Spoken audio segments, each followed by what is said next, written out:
નમસ્કાર, હું પિયુષ સોજીત્રા ગજેરા વિદ્યાભવન ઉત્તરાયણમાં ગણિતના એક મદદનીશ શિક્ષક તરીકે મારી ભૂમિકા ભજવું છું.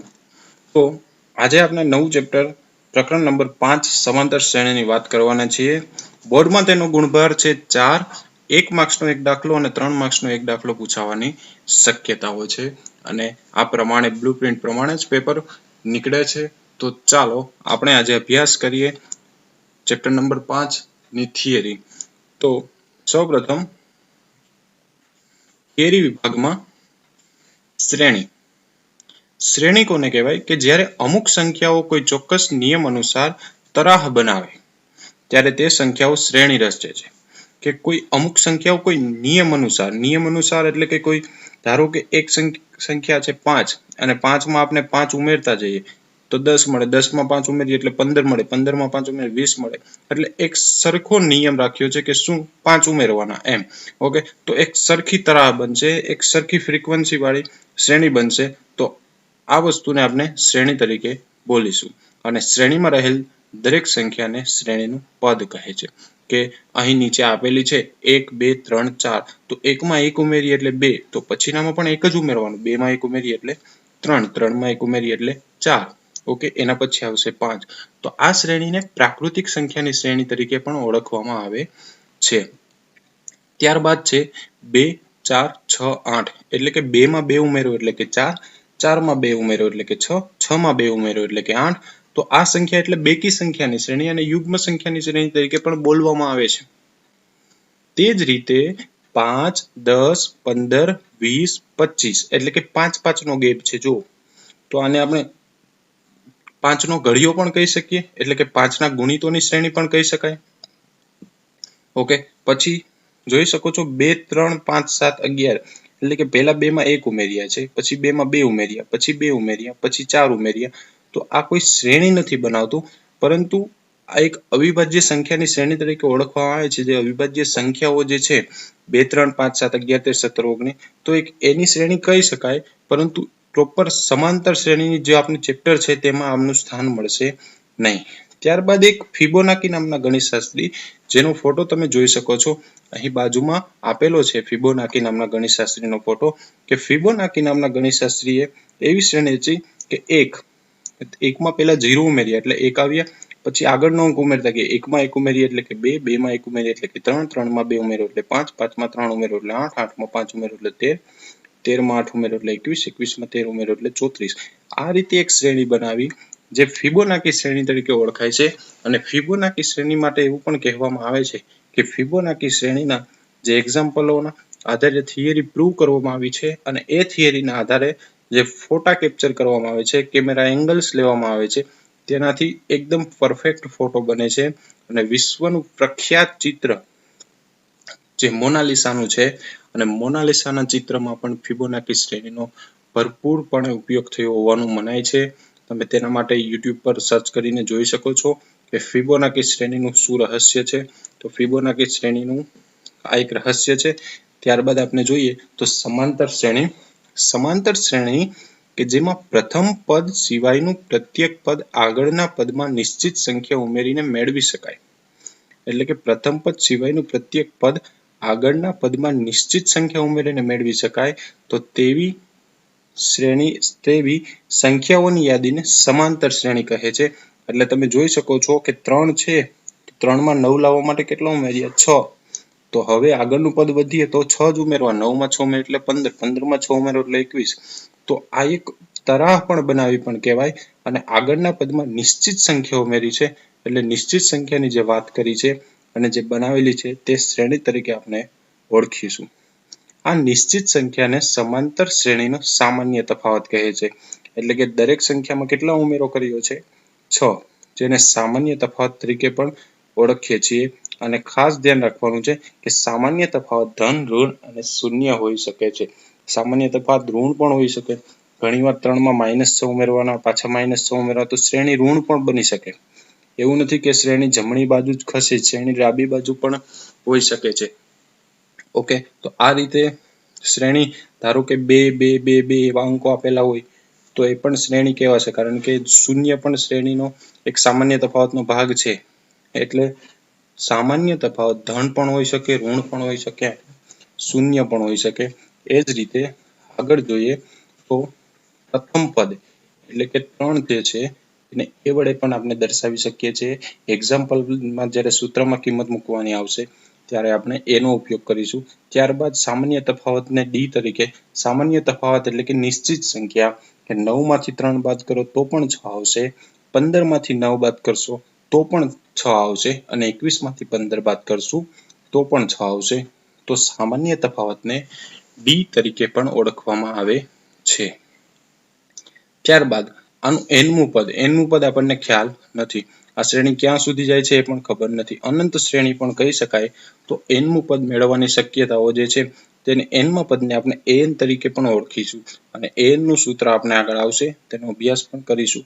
ત્યારબાદ છે nમા પદના સરવાળાને Sn વડે દર્શાવે, કે n પદોનો સરવાળો કીધો હોય, ધારો કે 3, 9, 15, 21 એ રીતે આપણે 5 પદ સુધીનો સરવાળો કે 10 પદ સુધીનો કે n પદ સુધીનો. તો જો ખાસ યાદ રાખજો, સરવાળાને શેના વડે દર્શાવશું? Sn વડે, અને પદને શેના વડે દર્શાવશું? an વડે. ધારો કે એવું કીધું 5 પદનો સરવાળો તો a5, પરંતુ 5 પદનો સરવાળો તો s5, અને 5મું પદ તો a5. એવી રીતે 100 પદનો સરવાળો તો s100, અને 100મું પદ તો a100. ઓકે, આ રીતે યાદ રાખશું. અને જ્યારે છેલ્લું પદ ઘણીવાર સમાંતર શ્રેણીમાં આપેલું હોય છે એવી શ્રેણીને શાંત સમાંતર શ્રેણી તરીકે પણ ઓળખવામાં આવે છે. તો એવી શ્રેણીનો પણ આપણે અભ્યાસ કરીશું. તો શાંત સમાંતર શ્રેણીને L વડે દર્શાવવામાં આવે છે. છેલ્લું પદ છે એને L પણ કહેવાય છે અને an પણ કહેવાય છે, કારણ કે nમું પદ છે એ જેનું છેલ્લું પદ કહેવાય ને, એટલે એને an પણ કહીશું અને L પણ કહેશું. તે જ રીતે આગળ વધીએ તો સામાન્ય તફાવત એટલે કે બીજા પદમાંથી પહેલું પદ બાદ કરવું, a2 એટલે એને શું વચાય? બીજું પદ, -a1 એટલે પ્રથમ પદ. એવી રીતે સામાન્ય તફાવત ત્રીજા પદમાંથી બીજું પદ પણ બાદ કરતા મળે, ચોથા પદમાંથી ત્રીજું પદ બાદ કરતા પણ મળે. એ જ રીતે અનંત સુધી જઈએ તો nમા પદમાંથી તેનું આગળનું પદ એટલે કે n-1 બાદ કરતા પણ મળે છે. તો જોવા જઈએ અહીંયા તો બીજી રીતે દાખલાઓમાં ઘણીવાર 2 પદ આપેલા હોય, 7મું પદ, 8મું પદ, અને તેના પરથી સામાન્ય તફાવત મેળવવા માટેનું પણ આ સૂત્ર છે. મોસ્ટ ઇમ્પોર્ટન્ટ સૂત્ર છે, 1 માર્ક્સના દાખલાઓમાં ઘણીવાર આવે છે, તો નોટ કરવાનું છે આ સૂત્રને પણ. આગળ વધીએ તો સમાંતર શ્રેણીનું વ્યાપક સ્વરૂપ. સમાંતર શ્રેણીનું વ્યાપક સ્વરૂપ એટલે કે પ્રથમ પદને તો a વડે દર્શાવીએ છીએ, પછી બીજું પદ કઈ રીતે મળે? બીજું પદ એટલે કોઈ નિશ્ચિત સંખ્યાને આપણે સામાન્ય તફાવત d પણ કીધો હતો. તો પ્રથમ પદમાં આપણે d ઉમેરીશું. પછી ત્રીજું પદ, તો પ્રથમ પદમાં 2d ઉમેરીશું, કે d કેટલી વાર ઉમેરવાના? 2 વાર. ચોથા પદમાં d 3 વાર. પાંચમા પદમાં d 4 વાર. તો આ એનું શું બનાવે છે? વ્યાપક સ્વરૂપ બનાવે છે. અને સમાંતર શ્રેણીનું વ્યાપક સ્વરૂપ તરીકે પણ ઓળખવામાં આવે છે. અહીં નીચે તમે જોઈ પણ શકો છો, પ્રથમ પદને a1 કહેવાય, બીજું પદ એટલે a2, a વત્તા d, a3 ત્રીજું પદ એટલે a વત્તા 2d, ચોથું પદ a વત્તા 3d, એ રીતે nમું પદ તો a plus n-1 into d. Okay, આ એક સામાન્ય સમાંતર શ્રેણીનો ખ્યાલ હતો. હવે જોઈએ શાંત સમાંતર શ્રેણી. શાંત સમાંતર શ્રેણી એટલે કેવી? શાંત સમાંતર શ્રેણી એટલે કે જે સમાંતર શ્રેણીના પદની સંખ્યા નિશ્ચિત હોય એટલે કે છેલ્લું પદ જ્યારે આપવામાં આવેલું હોય એ શ્રેણીને શાંત કહેવાય. જ્યાં 100 સુધી, ધારો કે અહીં શ્રેણી ઉદાહરણમાં આપેલી છે 5, 10, 15, 20, પછી 100 સિમ્બોલ મૂકીને જો અહીં કંઈ ન હોય, 500 ન હોય, તો એને અનંત શ્રેણી કહેવાય. પણ છેલ્લું પદ અહીં આપેલું છે કે 5 થી આગળ વધીએ છીએ અને જઈએ છીએ ક્યાં સુધી? 500 સુધી. તો આ શ્રેણીને શાંત સમાંતર શ્રેણી છે એવું કહી શકીશું.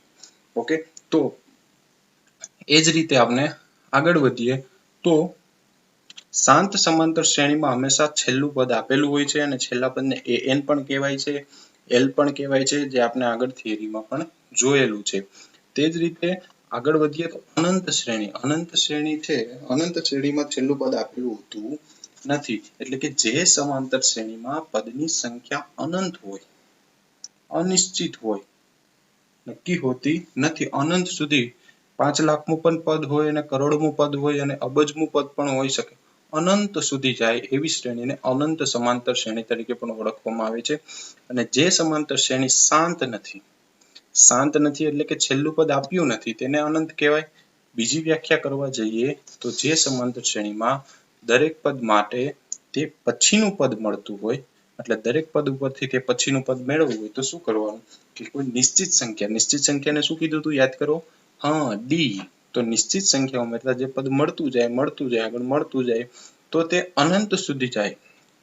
ધારો કે આપણે કોઈ સંખ્યા લઈ લઈએ 2 અને ચાલો નક્કી કરીએ કોઈ આપણે નિશ્ચિત સંખ્યા રાખીએ 3 તો 2 માં 3 ઉમેરો 5, 5 માં 3 ઉમેરો 8, 8 માં 3 ઉમેરો 11, 11 માં 3 ઉમેરો 14. તો આમાં નિશ્ચિત પદ એક ફિક્સ છે 3 અને આગળનું પદ મેળવવા માટે આપણે ઉમેરતા જઈએ છીએ તો આપણે શ્રેણી અનંત સુધી જઈ શકશું. તો આવી શ્રેણીને અનંત સમાંતર શ્રેણી પણ કહી શકીશું. અને અનંત સમાંતર શ્રેણીમાં છેલ્લું પદ જે હોય છે તે મળતું નથી, અનંત સુધી હોય છે અને હોતું પણ નથી એવું પણ કહી શકાય છે. દાખલા તરીકે 4, 11, 18 અને 25.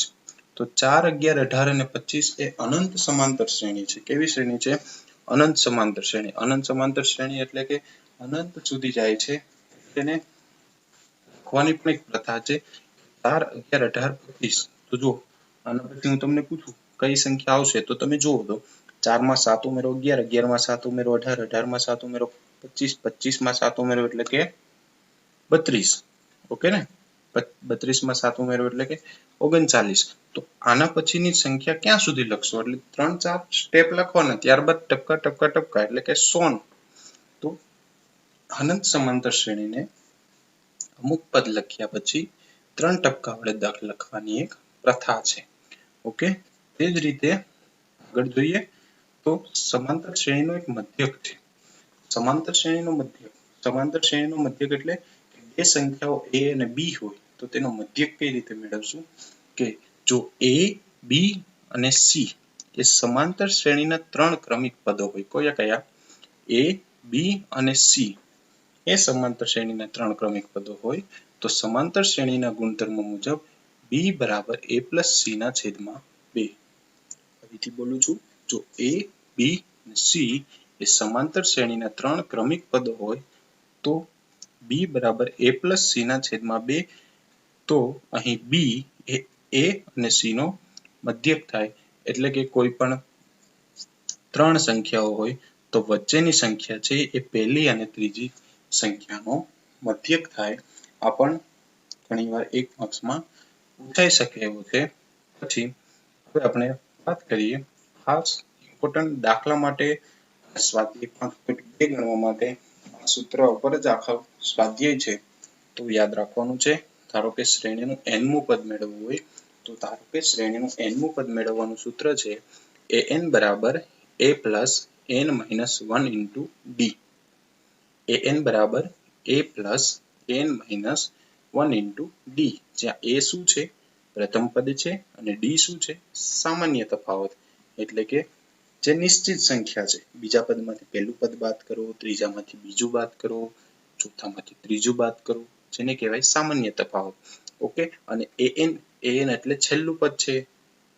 છેલ્લું પદ હોય n-મું પદ એને an વડે પણ દર્શાવવામાં આવે છે તો અહીં લખેલું જ છે. an ને અંતિમ પદ પણ કહેવામાં આવે છે, l વડે પણ દર્શાવાય છે અને તેનું વ્યાપક પદ પણ કહે છે.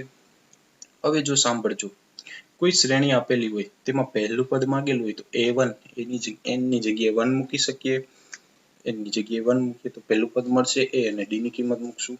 ધારો કે 5મું પદ માંગ્યું હોય તો n ની જગ્યાએ 5, પહેલું પદ અને સામાન્ય તફાવત તો શ્રેણીમાં હોય જ છે આપણી પાસે. તો આ પ્રમાણે શ્રેણી મેળવવી ખૂબ જ સરળ બની જતી હોય છે. તે રીતે હવે આગળ વધીએ તો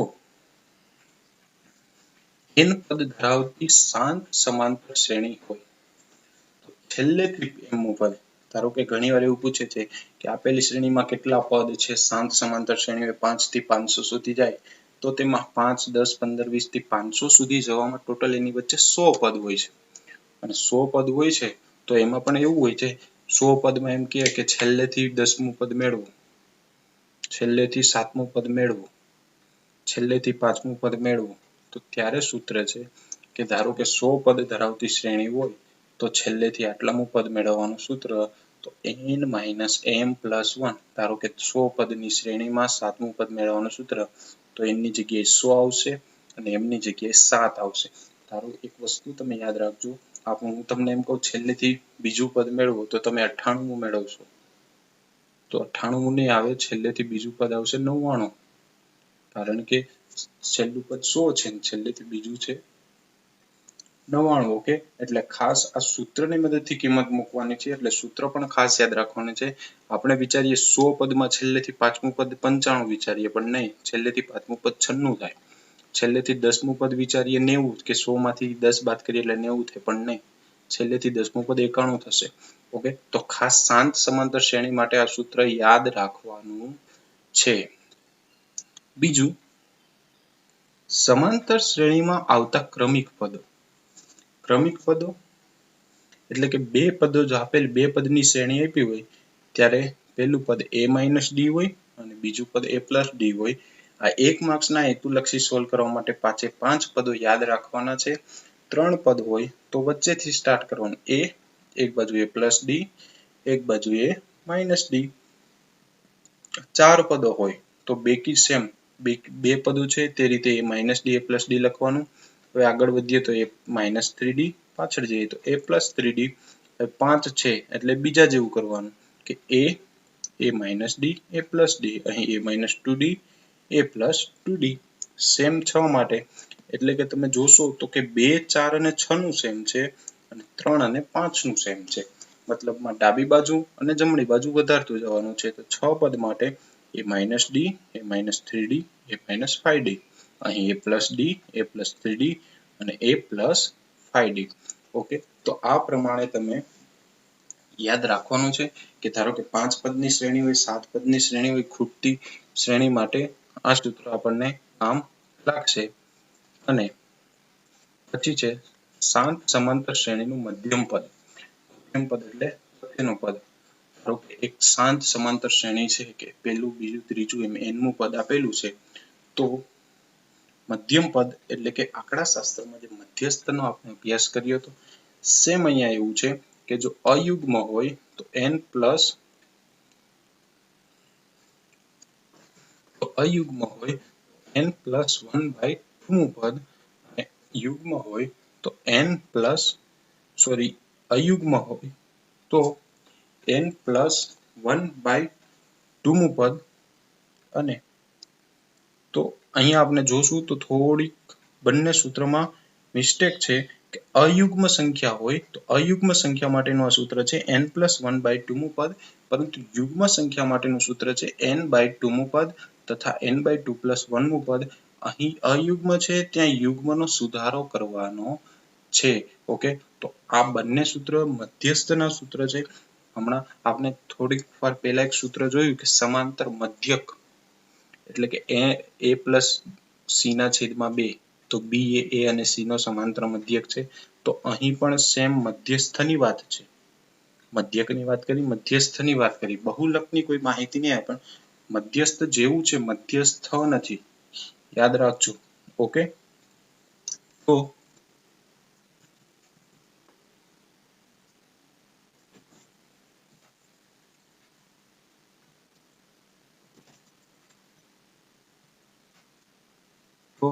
આજે ચાલતી કોરોનાની વૈશ્વિક મહામારીમાં આખું વિશ્વ ઝઝૂમી રહ્યું છે. ગજેરા વિદ્યાભવન દ્વારા તમને જે ઘરે બેઠા ઓનલાઈન એજ્યુકેશન પ્રોવાઈડ કરવામાં આવી રહ્યું છે, જે ગૂગલ ક્લાસરૂમના માધ્યમથી, તો તે પૂરી નિષ્ઠાથી તમે ભણો. અને જો કોઈ ડાઉટ હોય તો કોમેન્ટમાં લખો અને વિડીયો સંપૂર્ણ નિહાળો. કોમેન્ટમાં તેનો પ્રત્યુત્તર આપો. કોઈ પણ સવાલ હોય તો તમે જરૂર જણાવો, જેથી તમારા દરેક સવાલોનું અમે નિરાકરણ લાવીએ. અને જે પણ વિદ્યાર્થીઓ પ્રેઝન્ટ થાય છે તે પોતે ઓકે ગુડ મોર્નિંગ વિશ કરીને તમે પ્રેઝન્ટ થાવ, જેથી ખ્યાલ આવે. ઘણા વિદ્યાર્થીઓ કોઈ રિસ્પોન્સ નથી આપતા હોતા, કોઈ કોમેન્ટ્સ નથી કરતા, જેથી ખ્યાલ પણ નથી આવતો. ઘણા વિદ્યાર્થીઓ જોવે છે, નથી જોતા. તો દરેક વિદ્યાર્થીએ કમ્પલસરી આ જેટલું ભણાવેલું છે તે બધું લખવાનું છે ફેરબુકમાં. અને આપણે આગળ 2 ચેપ્ટર કમ્પ્લીટ કર્યા. તેની પણ એક ટેસ્ટનું પણ આપણે એક આગળ આયોજન કરીશું. તો થેન્ક યુ, ધન્યવાદ, ખૂબ આભાર.